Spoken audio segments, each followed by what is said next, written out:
নমস্কার, শুভ সন্ধ্যা। আমি মীনাক্ষী, চোখ রাখছি মুহূর্তের খবরে।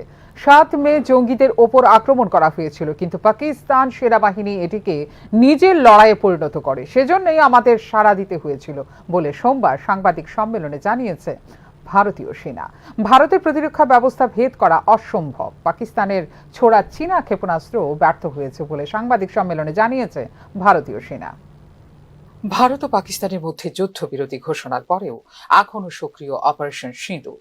৭ মে শুরু হওয়া এই অভিযানে পাকিস্তান এবং পাক অধিকৃত কাশ্মীরে ৯টি জঙ্গি আস্তানা লক্ষ্যবস্তু করা হয়।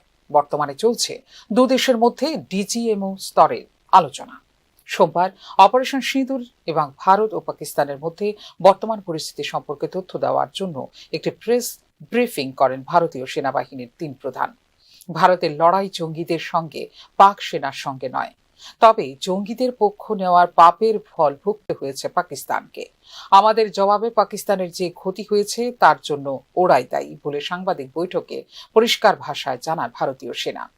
আমাদের লড়াই সন্ত্রাসবাদের বিরুদ্ধে। ৭ মে জঙ্গিদের ওপর আক্রমণ করা হয়েছিল, কিন্তু পাকিস্তান সেনাবাহিনী এটিকে নিজের লড়াইয়ে পরিণত করে। সেজন্যই আমাদের সাড়া দিতে হয়েছিল বলে জানিয়েছে ভারতীয় সেনা।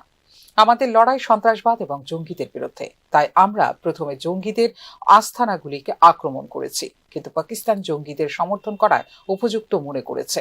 তাই পাকিস্তান এই লড়াইকে নিজের লড়াই করে নিয়েছে। তাই তাদের প্রতিহত করা প্রয়োজন ছিল বলে জানিয়েছেন এয়ার মার্শাল AK ভারতী।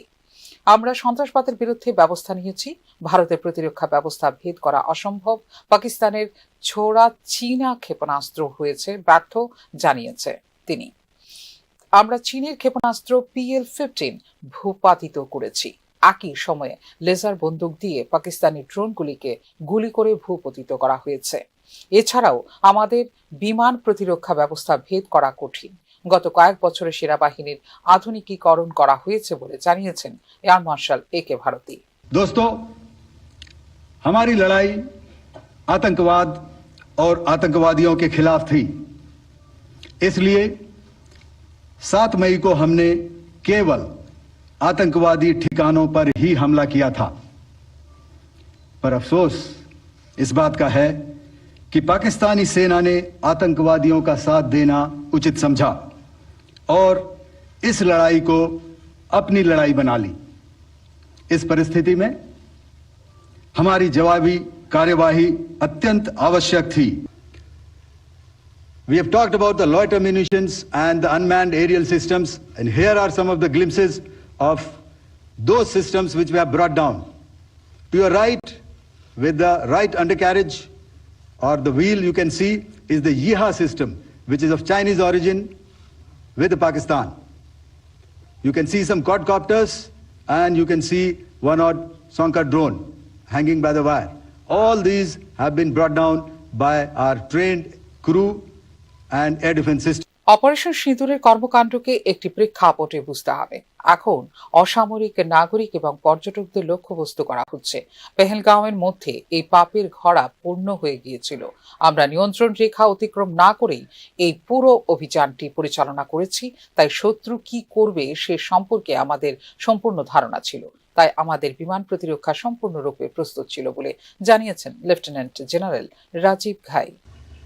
हमें एयर डिफेंस ऑपरेशन सिंदूर के एयर डिफेंस की कार्रवाई को एक कॉन्टेक्स्ट में समझने की आवश्यकता है। मैंने आपको कल बताया था कि पिछले कुछ सालों में आतंक की गतिविधियों का कैरेक्टर जो है उसमें कुछ बदलाव आ रहा था। अब हमारी मिलिट्री के साथ साथ मासूम सिविलियंस जो कि अपना बचाव करने में विफल थे, उन पर भी हमले हो रहे थे। 2024 में जम्मू सेक्टर में शिवखोरी मंदिर को जाते हुए यात्री और इस साल अप्रैल में पहलगाम में मासूम पर्यटक इस खतरनाक ट्रेंड के विशेष उदाहरण हैं। पहलगाम तक पाप का यह घड़ा भर चुका था। उसके बाद जो हुआ उसके बारे में हम कल विस्तार में बातचीत कर चुके हैं। क्योंकि आतंकियों पर हमारे सटीक हमले लाइन ऑफ कंट्रोल और इंटरनेशनल बाउंड्री को पार करे बिना किए गए थे। हमें पूरा अंदेशा था कि पाकिस्तान का वार भी बॉर्डर के उस पार से ही होगा। इसलिए हमने अपनी एयर डिफेंस की पूरी तैयारी पहले से ही कर ली थी। ভারত আরব সাগরে সার্বক্ষণিক নজরদারি বজায় রেখেছে এবং কয়েকশো কিলোমিটার পর্যন্ত কোনো সন্দেহজনক বস্তুকে কাছে আসতে দেওয়া হয়নি বলে এদিন সাংবাদিক সম্মেলনে জানিয়েছে ভারতীয় সেনা। আমরা আমাদের লক্ষ্য অর্জন করেছি বলেও দৃঢ় প্রত্যয় ব্যক্ত করেছে ভারতীয় সেনা। ফিউরো রিপোর্ট, নিউজ নাও।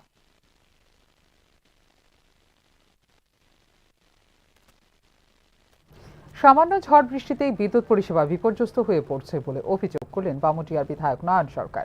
গত 48 ঘন্টায় নিজ বিধানসভা কেন্দ্রে ঝড় বৃষ্টিতে ক্ষয়ক্ষতি সরেজমিনে খতিয়ে দেখার পর এই প্রতিক্রিয়া ব্যক্ত করেন এলাকার স্থানীয় বিধায়ক। বিভিন্ন সময়ে বিদ্যুৎ পরিবাহী ব্যবস্থা সুসংহত করার নামে প্রচার করা হলেও এক্ষেত্রে সামান্য ঝড় বৃষ্টিতেই বিপর্যস্ত বিদ্যুৎ পরিষেবার কারণে ভোগান্তির শিকার হতে হচ্ছে সাধারণ মানুষকে বলে জানিয়েছেন স্থানীয় বিধায়ক নয়ন সরকার। এক্ষেত্রে বিদ্যুৎ দপ্তরের মন্ত্রীর দৃষ্টিও আকর্ষণ করেন বিধায়ক নয়ন সরকার। যে পরিষেবাটা দিচ্ছে ঠিকভাবে মেনটেনেন্স করছে না, একটা ডাল পড়লেই তার ছিঁড়ে যাচ্ছে, একটা বাঁশ পড়লেই তার ছিঁড়ে যাচ্ছে, এরকম অবস্থা হয়ে আছে। বিশেষ করে এই যে বেসরকারি হাতে তুলে দেওয়ার ফলে বিদ্যুৎ বিভাগটাকে বেসরকারি যখন ফ্যাটকো চালিয়েছিলেন তখন মেরামতি তারা করেনি। তো মেরামতি না করাতে আজকে সামান্য ঝড় তুফানে এগুলা ভেঙে যাচ্ছে, নষ্ট হয়ে যাচ্ছে। কিন্তু মাত্র 23 মিনিটে পাকিস্তানের মাটিতে 9টি জঙ্গি ঘাঁটি গুঁড়িয়ে দেয় ভারতীয় সেনা, যা পৃথিবীর ইতিহাসে বিরলতম ঘটনা বলে সাংবাদিক সম্মেলনে জানালো ত্রিপুরা প্রদেশ বিজেপি। সন্ত্রাসবাদের বিরুদ্ধে একই ঐতিহাসিক জয় বলে আখ্যা দিয়ে ভারতীয় সেনাকে শুভেচ্ছা এবং অভিনন্দন জ্ঞাপন করল ত্রিপুরা প্রদেশ বিজেপি। আগামী দিনেও সন্ত্রাসবাদের বিরুদ্ধে ভারতের এই ধরনের অভিযান জারি থাকবে বলে প্রতিক্রিয়া জানিয়েছে ত্রিপুরা প্রদেশ বিজেপি। এই অপারেশন সিন্দুর প্রথম 23 মিনিটের অপারেশন চালিয়েছিল। গোটা পৃথিবী স্তম্ভিত হয়ে গেছে ভারতের সেনাবাহিনীর শৌর্য, তাদের পরাক্রম এবং তাদের অদম্য সাহস দেখে। কারণ 23 মিনিটের মধ্যেই 9টি সন্ত্রাসবাদী ঘাঁটিকে সম্পূর্ণভাবে গুঁড়িয়ে দেওয়া হয়েছিল। এটা সম্ভবত পৃথিবীর ইতিহাসে বিরলতম একটি ঘটনা। এবং শুধু তাই নয়, আন্তর্জাতিক সীমান্তের এই মুহূর্তের সংবাদ এই পর্যন্ত। অন্যান্য আপডেটস দেখার জন্য অবশ্যই নজর রাখতে হবে নিউজ নাওয়ার পর্দায়। নমস্কার।